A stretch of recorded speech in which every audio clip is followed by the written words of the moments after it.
So with that, I would like to get into our next session. I think we're all set here. It is the one with the most people, so it should be some great dialogue. This session is very generously sponsored by L3 Harris and Northrop Grumman. So please join me in welcoming this session and our moderator, Jennifer Lotz, Director of the Space Telescope Science Institute. Come on up while I read your short bio here. Dr. Lotz is a leading expert in the field of galaxy mergers and makes use of both ground-based and space-based telescopes to track the growth of galaxies over cosmic time. She has led the Hubble Frontier Fields program, one of the largest programs undertaken with Hubble to detect the faintest, most distant galaxies seen at the time. She continues her study of galaxies at the edge of the universe as part of the JWST Cosmic Evolution Early Release Science team. Excuse me. Thank you so much. Welcome. And you want to... Sure. Thanks so much, and I'm so glad to be here today as the moderator for this very exciting panel. I'm happy to introduce the other panelists here. We have John Annenberg, Giada Arney, Laura Coyle, Wendy Minotti, and Allison Nord. So today we're going to start with a relatively short presentation from Giada that will set the stage for this exciting proposed new flagship mission from NASA, the Habitable Worlds Observatory. Then we'll have a series of questions for the panelists, and then we'll try to save some time at the end for questions and answers. So Giada, please take it away.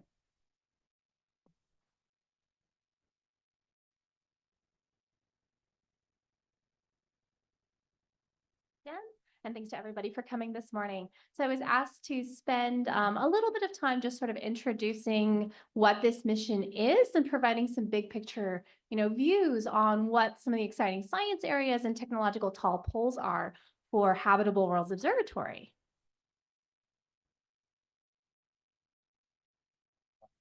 Down button to move forward. Down button. Might be out of battery. Oh, it's blue. Next slide.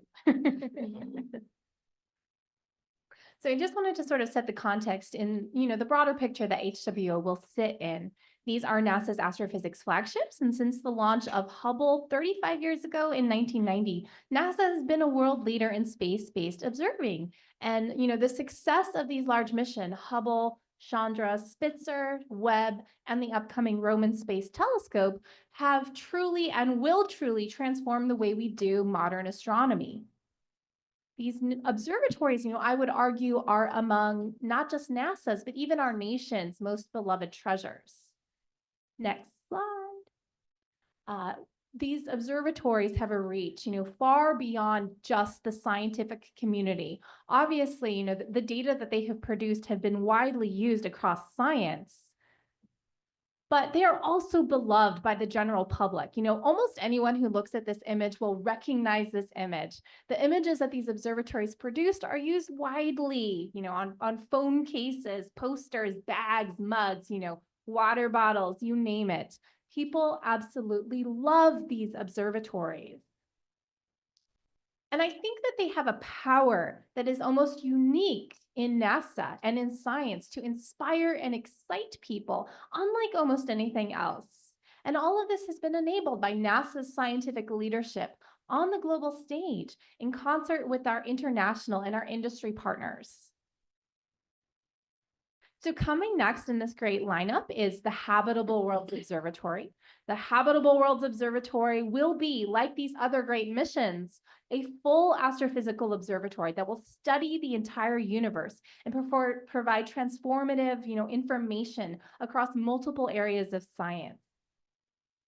And excitingly, especially for me as an astrobiologist, this will be the first observatory designed specifically to address one of the most important questions in the history of humanity, namely, are we alone?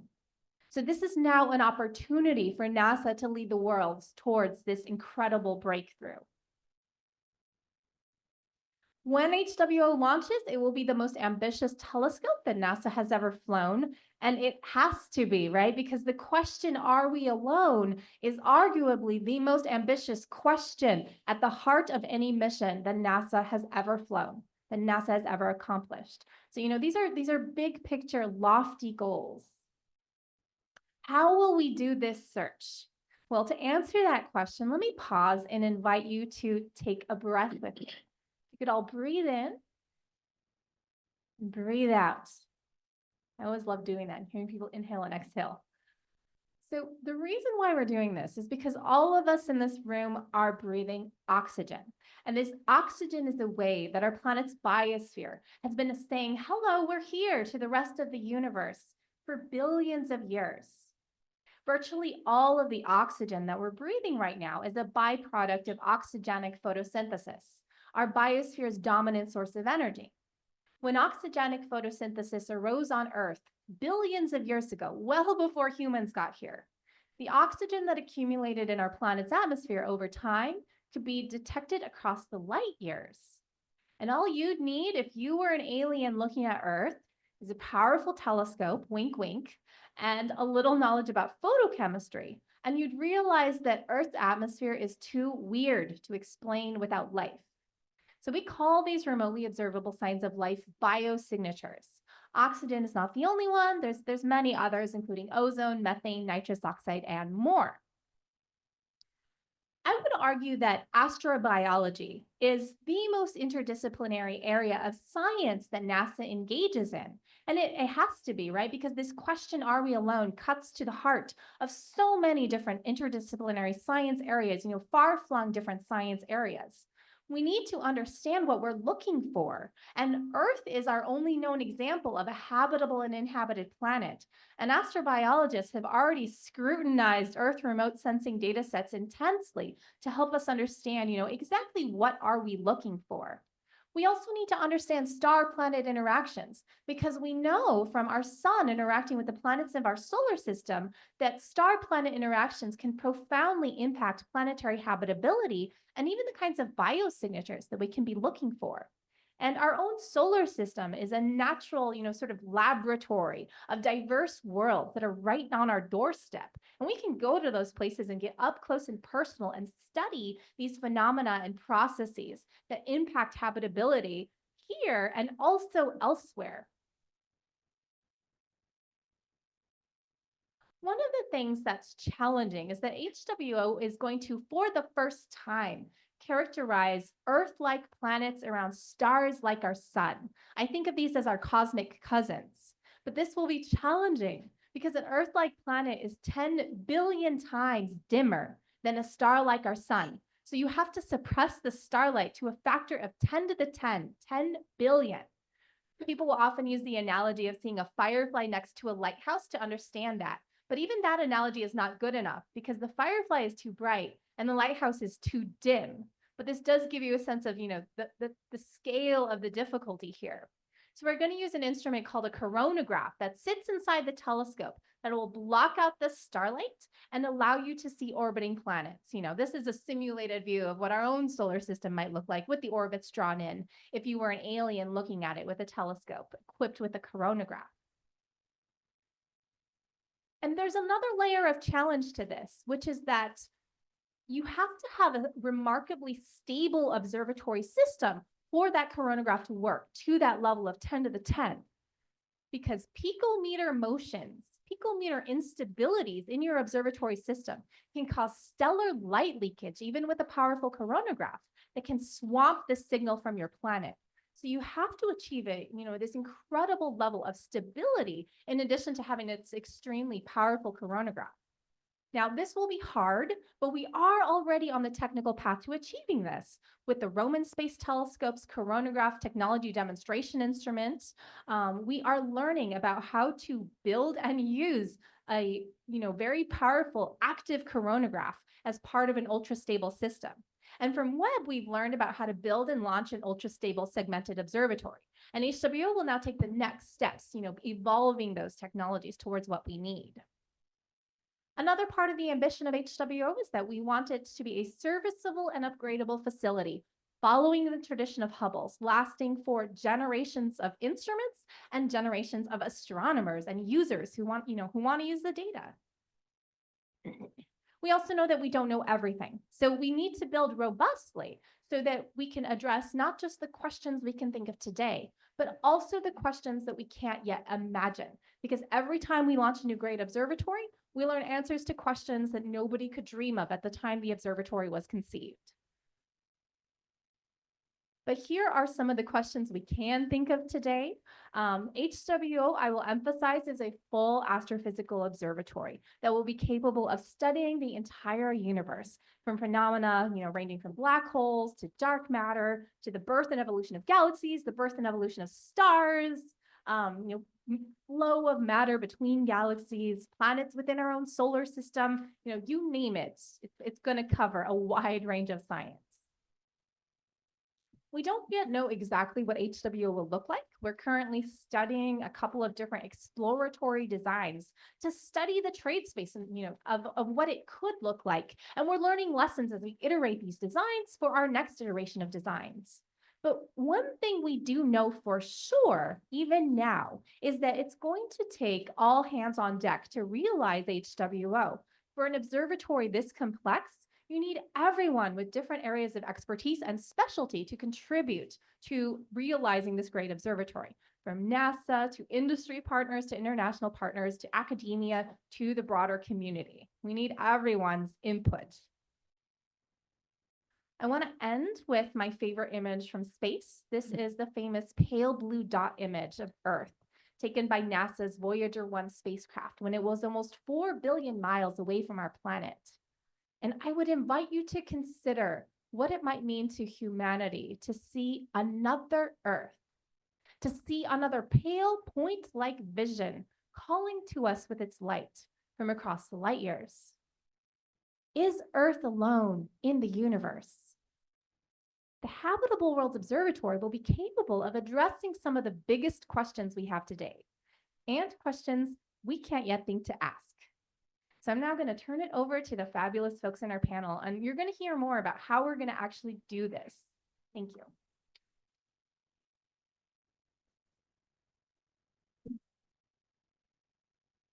Thank you so much, Giada. It's pretty amazing to think about the study of life outside of our planet going from science fiction to reality, and something that we could achieve within our lifetime. And of course, as a scientist who studies galaxies, I'm also very excited about the other kinds of science that would be possible with this mission. I'm going to ask my panel to think about this. I mean, clearly, this is something that needs to be done in partnership. Giada and the project office that's looking at the Habitable Worlds technology maturation is working towards building partnerships with industry so that we can mitigate the risk and push hard on the boundaries of what's needed for this mission. So this is a really exciting project. It's going to push beyond what we've been able to do technically up till now. I'm really curious to hear from the panel. What do you see as the biggest technical challenges, and what work has already been laid by industry? So let me start with Laura. And Laura, please introduce yourself again and tell us your affiliation. My name is Laura Coyle. I'm an optical engineer and the astrophysics technology lead at BAE Systems, and one of the industry members working on technology development for the Habitable Worlds Observatory. I think one of the really exciting things about these kinds of projects is that they don't occur in a vacuum. The Habitable Worlds Observatory builds on missions that have been studied by scientists and engineers for decades. And so when we start to think about what specific technologies or tall poles there are for HWO, we have a large body of work to think about what technologies need to be matured, what levels of performance might be needed, and what the roadmap for developing those are. Specifically for Habitable Worlds, the predecadal studies, specifically the LUVOIR and the HabX missions, those were teams that were comprised of NASA folks, scientists with inputs from engineering and industry partners, thinking about what those missions might look like and what technologies are needed to enable them. Something that BAE Systems has been focused on as the developer for the optical system for the James Webb Space Telescope is how do you architect, build, align, test, and develop technologies for a segmented mirror ultra-stable telescope. And in general, the ultra stable telescope is something that industry in general has been focusing on. And one of the challenges that we're tackling is, as Giada mentioned, this picometer level stability.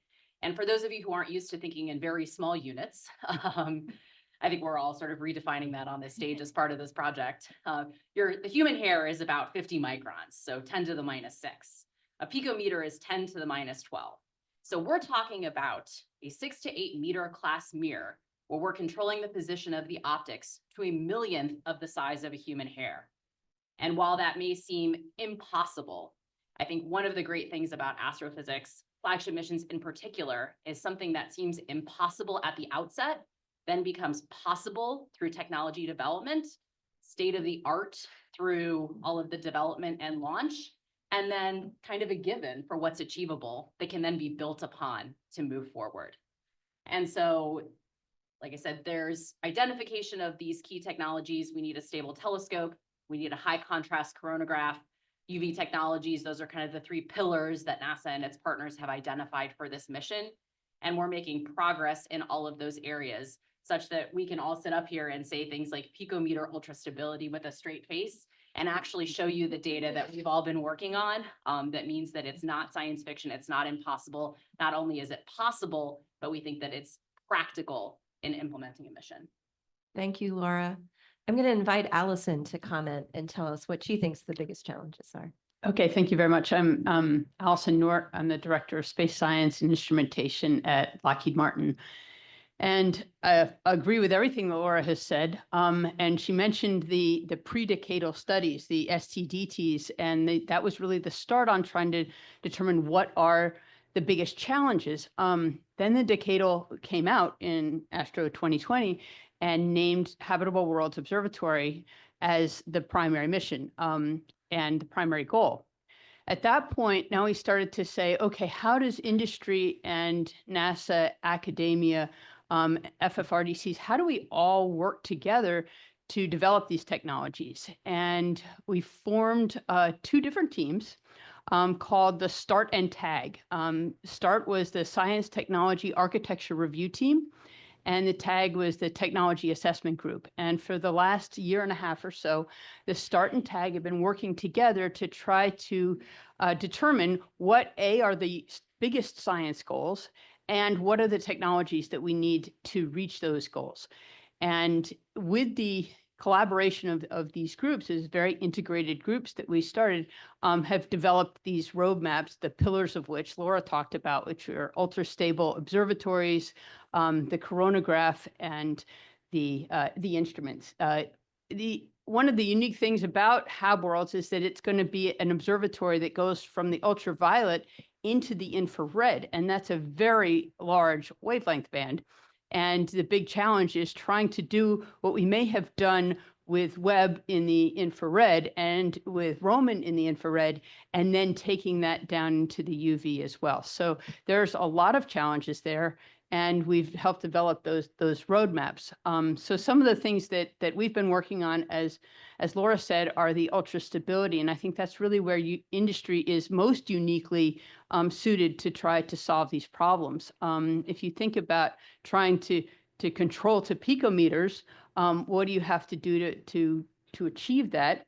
You have to look at everything that could throw you off of that map. If there were no disturbances, and if everything was thermally stable to, the identical 0 change in temperature, maybe that would be easy, but those are not true. So the solar wind creates a push on any observatory and will change its pointing. In order to change its pointing and keep it pointed at the right direction, we have gyros or wheels that spin. Those gyros and wheels are not perfect. They create disturbances. The solar wind flaps around everything from a sunshade, a baffle, a solar array, and antenna, and all of those create dynamic disturbances that the telescope can feel. So we have to figure out how do we separate that and isolate the disturbances. We're working on technologies to do that in different ways with non-contact separation between the spacecraft and the observatory, and how do we cut down all of the dynamic disturbances. We're working on thermal stability and how do we make mirrors that don't distort in that and control the temperature. So we're working on a lot of these technologies. And then how do we measure whether we're there or not? When you're trying to measure picometers, how do you know you've measured picometers? It's kind of the peanut butter off the roof of your mouth kind of an argument. So we need multiple ways to accomplish those measurements. So we're working on metrology down to those very tight levels. And then the integrated nature of it is the fact that you cannot test for picometer stability on the ground. So we may violate that golden rule of test like you fly. And how do you violate that and know that you're going to get a good observatory? So really developing the integrated models and the analysis tools that will allow us to know that we're going to be successful when we get on orbit. I can go on and on, but I think that question could fill a full hour. So I'll stop there. Thank you, Allison. Let me give Wendy a chance to chime in here. So I'm Wendy Minotti. I'm the Director of Civil and Commercial Imaging at L3 Harris. I agree with everything Laura and Allison have shared so far. Obviously, they're right on the money. Specifically, I would like to mention that on Roman, which we recently delivered, thank goodness, we developed the optical telescope and delivered that in October of 24. We were able to deliver and demonstrate tens of picometer wavefront error stability.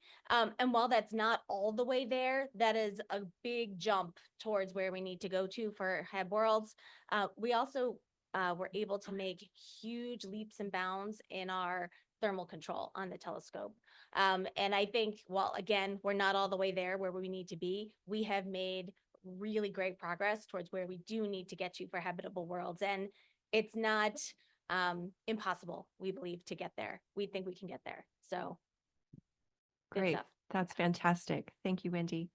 All right, I'm going to move on to the next question.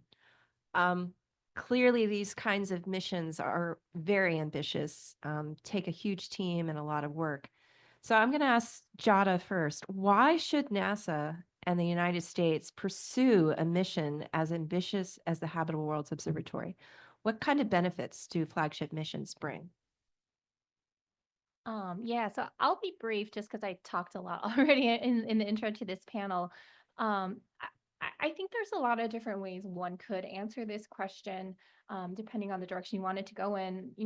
One obvious answer is that these missions are the things that the world looks to NASA to do, and they are a fundamental part of NASA's maintaining its leadership.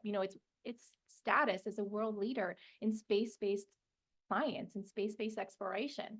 So I think that, for NASA to stay in that position, it is imperative that we continue this journey of discovery. This is part of what NASA's raison d'etre is, right? Like, this is what NASA is for, to move humanity forward, to discover. And these missions are fundamentally important to doing that. They do things that no mission previously could do, right? Like when we launched Hubble, no one could imagine the discoveries that we were going to make because it opened up entirely new areas of science. When we launched Webb, the same things are happening. We're discovering things that we could not dream of before. And so these flagships are critical for doing that. They are paradigm changers. And, pushing these paradigm changers forward, I think is something only flagships can do. And that's not just in astrophysics, that's across all of NASA's science divisions. But the flagships, part of a healthy science program that includes all the missions, are really, really critical for that. So there are other answers that one could give to answer that question. So I will let the other panelists speak to that. But that would be sort of my NASA answer. Thank you, Giada. John, please, and please introduce yourself. I'm John Ehrenberg. I'm the Chief Mission Architect for Science and Robotic Exploration at Northrop Grumman, long title. The flagships are fundamentally important for achieving the primary science goal. That's the main fundamental reason to do it. Jada explained that they are fundamental to NASA's purpose. We in industry also claim a fair amount of that mantle. It establishes American industry as leaders in doing hard things, as examples for our other customers across the board, commercial, other governments, foreign, each other. It's fundamentally inspirational, right? It's something that we as Americans and our friends like to do. We pride ourselves on being pioneers. As President Kennedy said, we do these and the other things because they're hard, right? It's part of our national DNA. So it is a fundamental calling. And then finally, as an engineer who's got to work on 2 flight missions and studied a bunch more, it's what I feel I was put on this planet to do. So it's my employer, my customer, and me. It's part of our fundamental DNA, in addition to, of course, doing its primary goal of pushing humanity forward and making our society a better place to live, quite frankly. Science is at the root of our economic advancement, our quality of life, our position, how we see ourselves and how others see us as Americans. And so this is at the bedrock of all of that. And so it's that, and it's fun to do. Thanks, John. Could I ask you maybe to expand on the benefits of pushing hard on something that's this technologically challenging? Sure. Personally, it's always good to measure yourself against what I will call a hardest problem. It inspires, and you can talk to some of the students here. It inspires people to come into STEM. It enables you to make great friends and colleagues across industry. And I think it also serves as an example to others facing challenges to bear down and work harder. So, we all want to have good, high quality healthcare. So perhaps there's a doctor or somebody who's working on a hard problem that's going to cure somebody, and they see a picture of Webb and they get inspired and said, look, those guys did that. I'm going to double down and work harder. So I think it is an inspirational thing and a very personally fulfilling thing to do. Thanks, John. I couldn't agree more. All right, I'm going to move on to the next question here. So NASA, industry, and the scientific community have built successful flagship missions before. We heard a bit about Webb and Roman. Webb is a technological and scientific triumph. We're 3 years past launch, and it's really continuing to break boundaries in terms of scientific discovery and performing better than expected. Roman is on track for launch in less than 2 years, and it's on time and on budget. So I'm going to ask, what are the lessons learned from Webb and Roman on how to address the programmatic challenges of this kind of mission? What's changed in recent years, and how can industry partners best work together and with NASA? So I'm going to start with Allison on this one. Okay, I'll speak to my experience, which is primarily on Webb. I spent the better part of my career on Webb, and that was starting in 2002. I worked on Webb until launch. And yes, that is a very long time. So phase A on Webb really started back in 2002. But there were a lot of things we didn't know in 2002 when we started phase A as a flight program. And they say that there were 10, technologies that needed to be developed for Webb to be successful. I argue that there were far more than 10 technologies that needed to be developed to make Webb successful. If we had started those technologies first, with funding dedicated on technologies, with the ability and acknowledgement that failure is okay and we'll try it again until we get it right, without the marching army of earned value management and Class A mission and all of that on top of it, the whole mission would have happened faster and it would have happened cheaper. And I can say that because I worked on it. And I think that anyone in this room that worked on it, and I know that there are several here that did, would probably agree with me that it would have been faster and it would have been cheaper if we developed the technologies first. So that's one of the big things on web. I also think that we could have been more integrated as a team. There was one industry prime, John, thank you. And it was NASA was running the show, and okay, the prime's going to do this, and then the Muir team with Laura at BAE and L3 Harris, you're going to do this, you're going to do this. Lockheed, you're going to build the instrument, and you're going to stay in your swim lane. Well, we had problems that John could have helped us on, and I argue John had problems that we could have helped him on, and we weren't as integrated as we could have been. And I think that you know, there's a lot of lessons learned on web, but I'll say that those are two of the biggest ones that we need to apply to HabWorlds. So I'll let others speak. Thanks, Allison. Wendy, do you want to speak to this? Sure, I'll speak from the Roman perspective. So we obviously were doing the optical telescope at L3 Harris. It was gifted to us from elsewhere. So we were starting from something that already existed and we had to retrofit. Was that hard? Yes. Did that lock us into an architecture? Sure did. But there was challenges that were associated with that I don't think people really expected. I'm not sure it slowed us down in the long run as opposed to starting from scratch from Allison's point, right? If you don't do the pre-work ahead of time, you're going to spend a lot of time spinning your wheels once you get to where you need to be. So a couple of the lessons learned, I think I gathered because my scars are very fresh from Roman. So I was the program manager for the last year prior to our delivery. So really fresh scars. I think that the focus on cost and schedule really came to a head in the past year, 18 months before our delivery. And that was different. It was different for industry. It was different for NASA. All right, we've dealt with it on the DoD side where cost and schedule are always king. That was not always the case on the NASA side, but it was very important that we met cost and schedule on Roman after Webb to show that it could be done. I think NASA did a nice job keeping all of their partners in line to get that to happen. But one of the things, and this is my soapbox, is there's no feelings in engineering. You can have feelings until you have a spec and requirements, and then there's no more feelings. So how many times have we heard, I'd feel better if we ran one more test. We took one more measurement. Are we meeting requirements? Well, yes, but I'd feel better. And I think 3 times a day I said, I'm really happy you have feelings, but there are no feelings in engineering.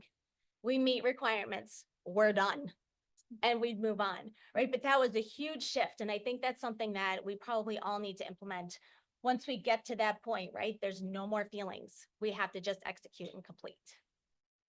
Thanks, Wendy. John, please.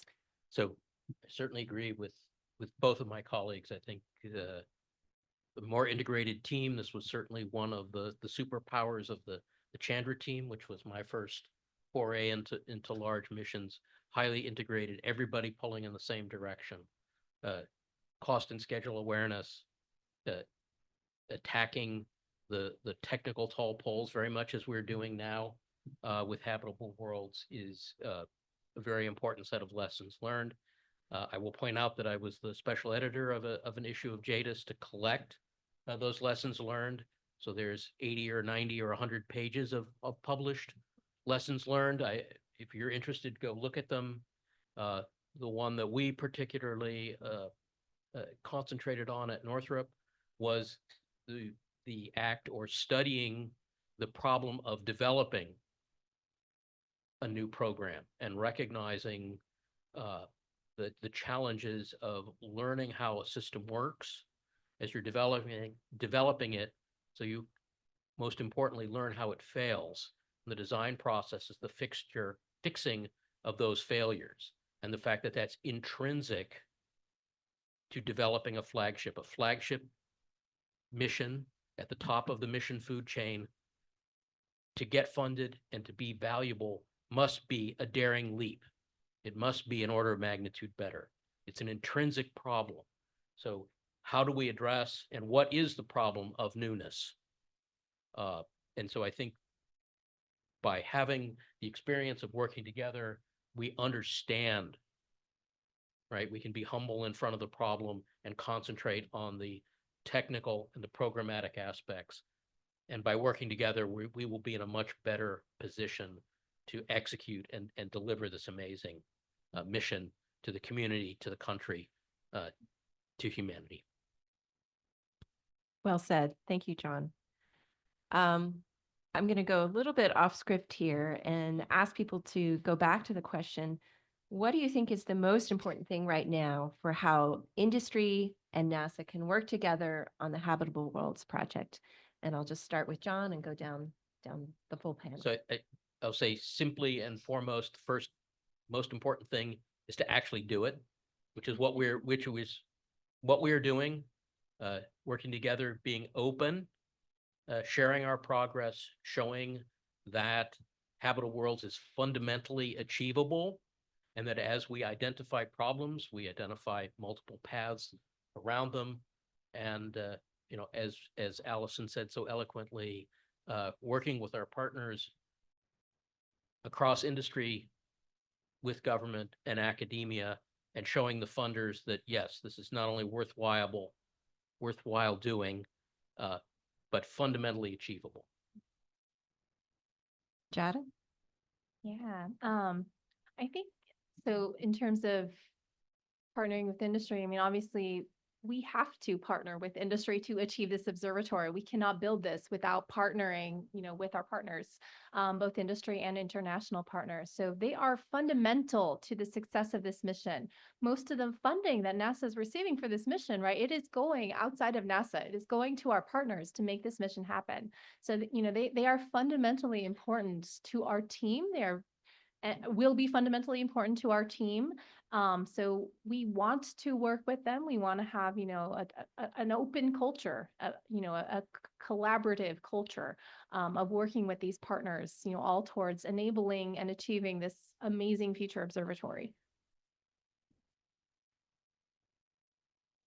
Certainly agree with what the other panelists have said.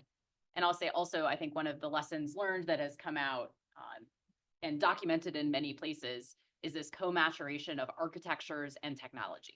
They cannot happen in a vacuum, sort of in their lanes or institutionally. At the outset, we have audacious science goals, and we also have very specific technologies that are going to form, sort of the Lincoln logs that will build up into what this mission becomes. And if we lose sight of either the big picture or those fundamental pieces, that will not give us probably the most scientifically ambitious observatory, but also make it more difficult to implement from the practical side.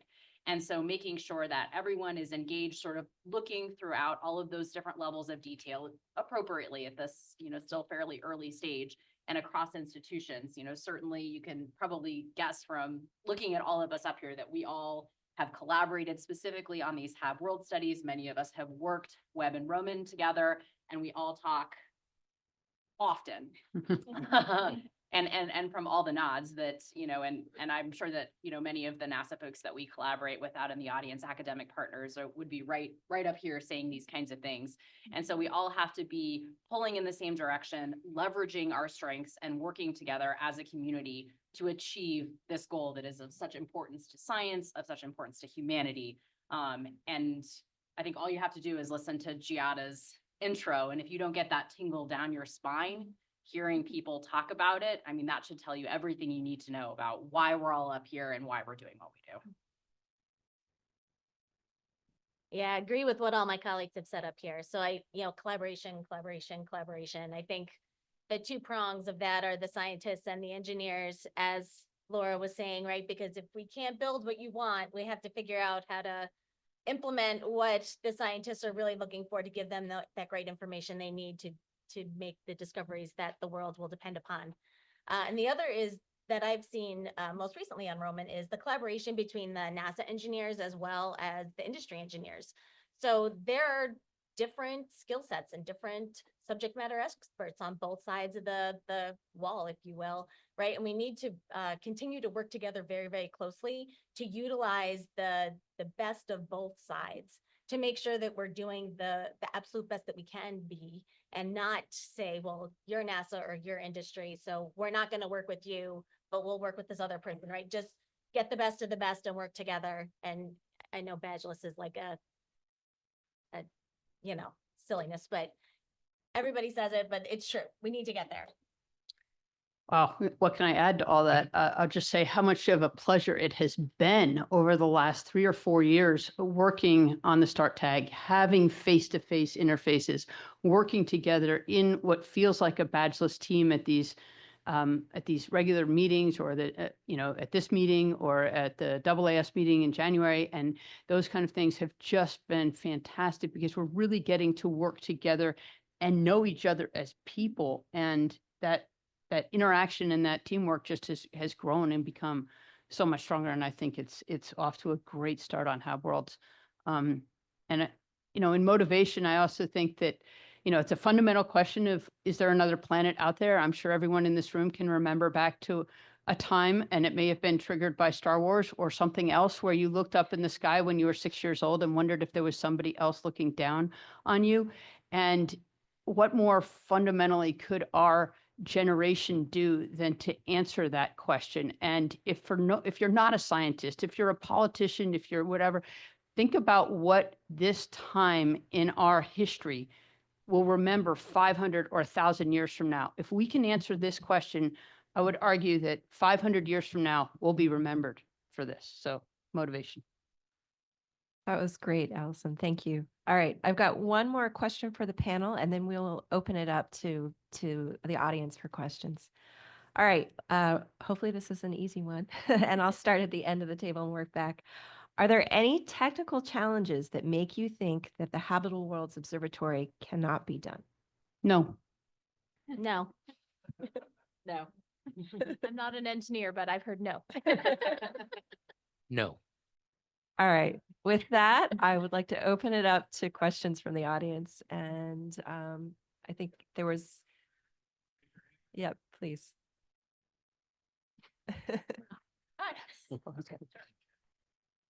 Yeah, hi, Krista Peters-Ledard from NASA Goddard. So I think we're all inspired by the amazing science questions that HabWorlds is going to help us answer.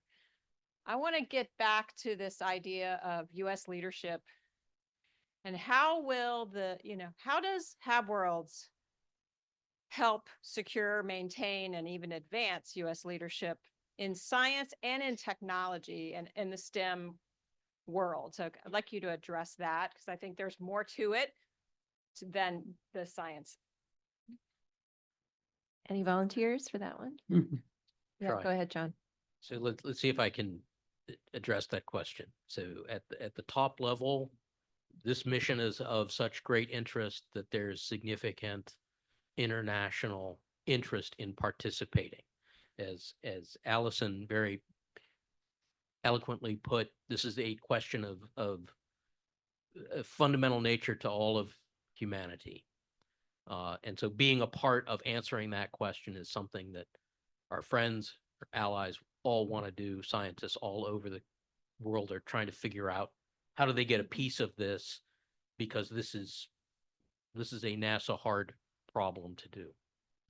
Part of my job on James Webb, in fact, it's still ongoing. I gave a talk yesterday afternoon to a college class about James Webb, is explaining the engineering, the problem solving, the complexities, and the teamwork and everything we needed to do to make that work and these other missions work inspires school children, high school students, college students to go into the STEM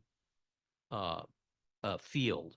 So essentially, it's seed corn for the next mission. So I think at the very top, it's nationally and internationally inspiring.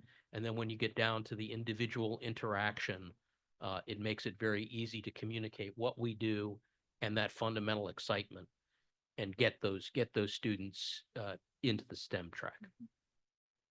Laura. I'll add some specifics to that. In preparing for this panel, I was looking at the NASA spinoff publication, which many of you are probably familiar with, and probably many of you author or contribute to. which is very specifically what technologies developed on various NASA missions have impacts in industry. And since I'm one of the web people, I was looking back at the web examples, and a system that was developed to measure very precisely the shape of the mirrors is a technique called interferometry. It's been around for decades, but spawned the development of a specific commercial product that is now ubiquitous in development of optical systems. How do you measure your optics? How do you make sure they're performing? And sort of how do you serve that adage of you can only design or sort of characterize what you can measure? And so these optical metrology systems are used in everything. Many of the devices we have in our pockets, optics developed for that, AR, VR goggles, medical devices and imaging that probably many of us have benefited from, manufacturing for semiconductors. If you think about all of the different places, you know, the development of the light bulbs in these rooms, the displays and the projectors, techniques that are developed for these flagships have an extremely broad and specific impact. And if the question is about what Habitable Worlds is pioneering, sort of in addition to all of the things that were happening here, I think a couple of the areas that Hab Worlds is really going to blow the doors wide open on is large rockets. How do we design fundamentally our satellites when we're not as mass constrained to take advantage of these large fairings? How does that fundamentally shift the engineering paradigm of large satellites? And the in-space servicing. You know, this is something that has been done in a number of other places, either for satellite refueling, in-space assembly demos that are planned. And how do we design systems to take advantage of these new capabilities at these larger sizes, which will fundamentally trickle down to medium, small missions and change how we engineer for space. Thanks, Laura. Let me open it up for questions. Hi, Lauren Holt, Northrop Grumman. Thanks for this. It's very, very inspiring. I have a couple of questions, sort of the more nuts and bolts. How does the CR that's going till September, how does that affect Habitable Worlds? We know that the start and tag are finished. We know there's a program office. How does that affect that? Second part is workforce, bringing in the next gen, and you all have worked together. How are you pulling that through with some possible budget challenges? Thank you. I think maybe Giada, should you take that one? I always feel like the budget is a minefield to start talking about. You know, we have a project office. The project office has established. We are fully, you know, we're staffed up. And we are, you know, it is so in the case of a CR, you know, I think we're actually going to be pretty healthy. In the case of a CR, I think we're going to be okay. You know, I think the bigger question is what lies ahead, which we don't know. But, you know, certainly things are moving forward. So the start and the tag, you know, they formally when we transitioned to the project office, the start and the tag sort of formally folded into what we now have called community working groups. So now we're starting just on Monday, we got our applications for our new community team, which is our community science and instrument team. We had over 100 applications for that, which is great response. So we'll be putting that team together this year. We're also putting together an advisory board, assessment board that sits at the headquarters level for the mission. So, you know, things are moving forward on all axes, including, you know, our industry studies, evaluations. I think that given all of the constraints right now, we're in a pretty good place. Other questions? Hi, I'm a student at U of I. I just have a question. Oh, sorry. I just have a question on the picometer stability. That's the requirement for Habitable Worlds. So since I think Wendy mentioned that you can't test it on the ground, would there be a space probe mission around Leo to test that, to demonstrate that capability before we integrate it to Habitable Worlds? John is. I think probably Allison and I both, I'll let Okay. Allison go ahead. Yes, we need some spaceborne testing, but there's also a lot we can do on the ground. So the picometer metrology, I believe we can do those tests on the ground. And that's just measuring whether you can do a metrology truss and measure, the pose of a mirror at a long distance, from say the primary to the secondary. I believe that test can be done on the ground. I believe some of the isolation system tests actually need to be in orbit. And I think we need to establish, and I've been on the soapbox, people have heard me before, that we need to be able to, within the Science Mission Directorate, or if STMD wants to fund it with influence from SMD, that's okay too. But we need to have technology development flight missions that are not just with a science objective. Yes, with a goal of what the science would be, but we have to be able to fly missions at the CubeSat level, small missions that are primarily for technology development. Yeah, No, Lisa. Yeah, Lisa's. Yes, it's on orbit already. Right, exactly. So, but Yeah, yes. yeah. So at least Pathfinder would be a help. I think what Allison was getting at is we need some some flight missions that are really engineering fundamental objectives. And this also plays into some of the quiet revolution of web, which was pioneering the verification of performance aspects that are not directly testable. So you use the word test, I would replace it with verification. And so the challenge is to verify that we will get acceptable performance when we fly habitable worlds. And in that, we are in a fundamentally different world than we were at the start of web. The drop in launch cost, the ability to do far more sophisticated modeling, the example of the verification by analysis with validated test that was pioneered on web. Sure, it was used on Roman. I don't have firsthand knowledge. That puts us in a much better place to have lots of tools to think of how we're going to assure ourselves that habitable worlds will work as we on the industry side will promise and as the scientists need. All right. I saw a question over here. Yes. Hi, my name is Coralie Adam at Kinetics Aerospace.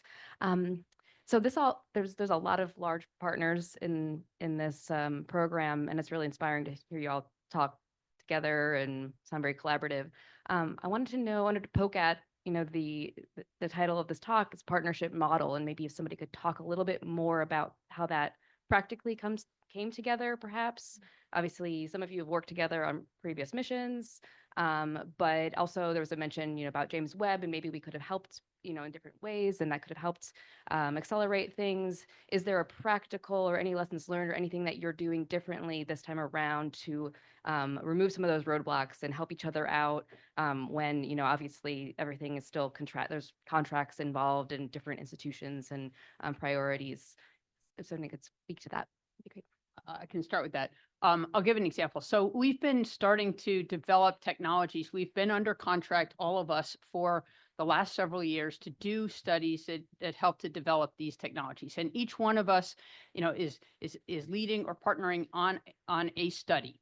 And with those studies, we have several other partners, smaller companies, other partners that come in, but we're also working together. And an example that, I'll bring up Laura and I, if I can, is that Laura and I are both working on parts of integrated modeling, and we're working on different maybe aspects. I mean, this is a giant integrated model, but our part may interface with her part, and we're trading models back and forth. Or, we're trying to predict the performance of a coronagraph due to the, dynamic stability of the entire observatory. So we'll work with the folks that are working on coronagraph models at University of Arizona, Space Telescope Science Institute, JPL, and trade models back and forth and say, okay, if this is the disturbance that's coming into the instrument, what does the output of that instrument look like? And really doing that in an integrated fashion. So put that to others. Well, I think the only thing I would add is, something that I think is unique to observatories at this scale, right, is that there's something for everybody to do, right? Nobody needs to get worried about getting left out or left in the cold, because there's going to be a seat at the table for everybody. Everybody has expertise that we need for an observatory this complex. And so these large missions, I think, are fairly unique in that aspect. And that's another thing that makes these large missions so powerful for enabling these kinds of amazing partnerships. All right, I think I saw, yeah, let's go with Lee. Yeah, so Lee Feinberg, you all know me. I'm one of your collaborators. I would love to hear you talk a little bit about expanding the collaboration to the commercial world, because things are, the commercial aspect of NASA is such an important thing right now. And of course, the commercial world is building these humongous rockets. You kind of mentioned them a little bit. They're building ways to do servicing. How do these commercial endeavors, impact the architecture, the technology, the risk, all the things you're talking about? Yeah, John, you go first. So I'll just state, without trying to make it too much of a commercial, Northrop Grumman is one of those commercial partners. We have done commercial satellite servicing. We are looking across, of course, as good architects and stewards of your CRAD money and our own internal monies, alternate ways to achieve this mission, to do it faster, with less investment on the facility, so we can concentrate more on science. I think it's very much an open game how much we can take from the commercial world, but certainly the servicing ecostructure is something that we're actively thinking about. We'll do a paper at the HWO 25 conference, so it's certainly entering the thinking. How it's going to come out, I don't know. We just started, quite frankly. I do think we need to be aware of cost and schedule, and so we will reach across to other commercial partners to see what we can do to leverage that. Certainly large rockets help. I don't think they fundamentally change the game of designing an ultra-stable, right? That's not going to change the picometer game, but it will enable us to have many more options in the design of the observatory. Yeah, I think there's a lot more than just the rockets that could be commercialized. I mean, there because of the commercial market right now, and if you're talking about things like, constellations of satellites and things like that, there's a lot of products out there that are in the commercial world, and that we are bringing in all the time. Some of them are our partners on our studies. Where can we bring in and utilize the products at the small scale? Rockets are obviously at the big scale, but even down to the small scale, the costs are coming down in some areas, which is a really good thing. Yeah, I'll apologize for the go back. The other thing that is high on the list, and typically doesn't get talked about at forums like this, is communications infrastructure. So it is highly likely that the commercial space communications infrastructure that HWO will be born in is fundamentally different than the infrastructure that every previous flagship will have been born into. And of course, that's the bottleneck in getting science down. Ultimately, these machines are big transducers to look at the universe, turn it into bits, and get it down to the ground where the scientists can act on it. So the more bits we can get down, will fundamentally, I'll call it, change the architecture, change the outcome. So on the commercial side, I didn't want to leave commercial communications and those options out. I just forgot to say it. So I apologize to my panelists for the go back. I'll build on what Allison was saying, right? So there's a lot of lessons that we can learn from the commercial world.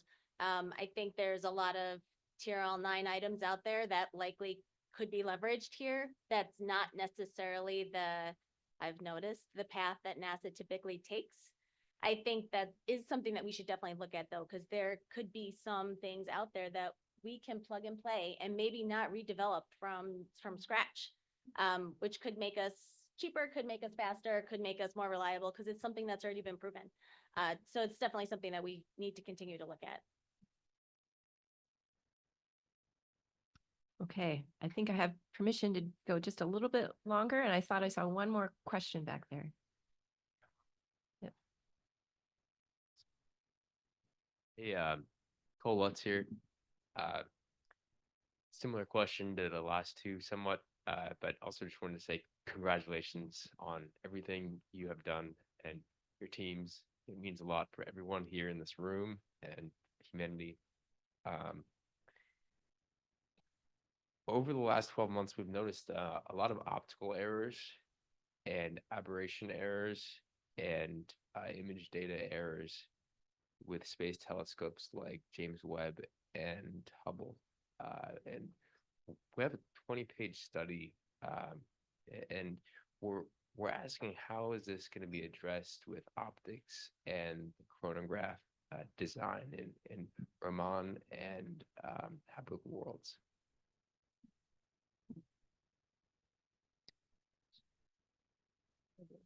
I think it would be maybe good to find out about your 20-page study. Yeah. Yeah. As the person who's the director of Space Telescope, where we're responsible for making sure that the image quality is good coming out of Webb and Hubble, we're not seeing that. So I don't know if anybody else understands. So yeah, there've been, with Webb, it was initially a new telescope, and it took a little time to get the calibration quite right, but we've had a really overwhelming response from the scientific community, being quite thrilled with the quality of the data coming out of Webb. And Hubble as well has maintained a really excellent scientific quality over the past 35 years. I think is being the one who was responsible for observatory and system design on Webb, and in fact, our primary customer was Mr. Feinberg in the back. We took a very conservative approach to the engineering. So I'm surprised that there's a report anywhere that says we have optical deficiency. So I'm certainly interested in finding out where that is, because if it's something that's not correct, we want to answer it. We did and will take a fundamentally conservative approach to the design and the verification of any of the flagships. It's what we did on Chandra. It's what was done on Webb. I'm sure it was done on Spitzer, Hubble, etc. It's fundamental to the nature of doing these kinds of systems, convincing yourself, convincing your colleagues and our customers that these systems are ready to go. And so that would be my answer, is we will continue as we develop and train the next generation. They will learn from us that these types of humble, conservative approaches to solving engineering problems is the way to go. So one of us will come up and talk to you about finding that report, because that's something that we, as a group, would want to understand, so that if we have to answer something somewhere, we can do it together. All right, let's do one last question and then we'll wrap it up. Hi, I'm Eli Bennett, student at the University of Illinois. I'm curious if you could tell me a bit about the confidence in HWO's findings. Let's say we find an oxygenated planet. Can we be 100% sure that, okay, we found life? And if that's not 100% assurance, how do we tell the public that we may have found life while giving them that healthy level of skepticism? Yeah. Thank you for asking that question. That is, that gets at some of the work that the astrobiology community has been really, really focused on over the past 2 decades. It would not be enough to just find oxygen, and in the 10-minute intro, it's hard to go into all the nuances that are associated with doing this search and getting confidence that what you found is correct. So, finding one biosignature is relatively, easy. Just finding one gas is relatively easy. What's more subtle, and what we're going to have to do with HWO, is to put that gas into the context of its environment. So understand the planet that the gas exists in, so that we can rule out what are called biosignature false positives, which are non-living processes that can produce the same gases that we're looking for as biosignatures. And we know now, in the recent last 10 years, a lot of different oxygen false positive processes have come to light in the scientific literature. And what we're looking for are, the tells of this makes it more likely, this feature of a planet makes it more likely that the oxygen is getting produced by a false positive process versus, for another kind of planet, this makes it more likely that it's not. For Earth's atmosphere itself, modern Earth, the atmosphere that we're breathing in right now, the combination of gases that are in Earth's atmosphere right now, in particular oxygen and methane, are a really strong pair of gases. We cannot explain modern Earth's atmosphere without life. We don't know of any abiotic ways to get the concentrations of gases that we currently have without invoking life. And so it's an interesting question, like how confident will we be, if we see something that's a little more ambiguous in the exoplanet population? And I think that's going to be exciting because that opens up, future scientific studies and even the potential for follow-on observatories that would help collect more data on those planets to help us increase our confidence. So like it's a big question, right? And it's something that we've been thinking really hard about because we certainly don't want to, under design the observatory to not, get us as confident as we can be. Well, at the same time, we have to acknowledge that we don't know everything about planetary environments. Even within our solar system, we have a lot to learn about even the nearby planet Venus, for example, or, Mars as well. So we have to learn from what we can learn within our solar system, know that we have to anticipate surprises by building robustly, building in design margin to anticipate those surprises, but that's the best we can do. All right. Thank you, Giada. And with that, let me thank the audience for your great questions and thank the panelists for a really fabulous discussion today.